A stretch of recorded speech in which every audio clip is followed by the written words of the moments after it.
Dahil sa masamang panahon, binaha ang bayan ng Mabitak sa Laguna. Dahil sa walang patid na pagulan, umapaw ang ilog ng Mabitak. Karamihan sa mga barangay ay nalubog sa hanggang binting baha. Hindi na rin madaanan ng mga sakyan ang ilang kalsada dahil sa taas ng tubig.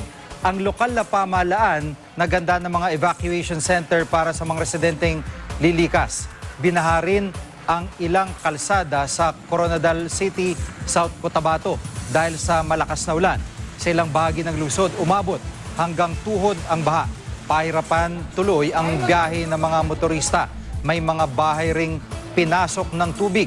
Ayon sa mga residente, karaniwang umaapaw ang mga kanal sa lungsod na nagpapalala sa baha.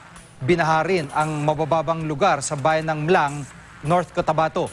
Dahil gabi nagsimulang tumaas ang tubig, hindi na raw nagawa ng mga residente na isalba ang kanilang mga gamit. Ang ilan sa mga residente sa tabing daanan nagpalipas ng gabi. Ang lokal na pamahalaan naghahanda ng magpapaabot ng tulong, naghahanda na po ng tulong para sa mga apektadong residente.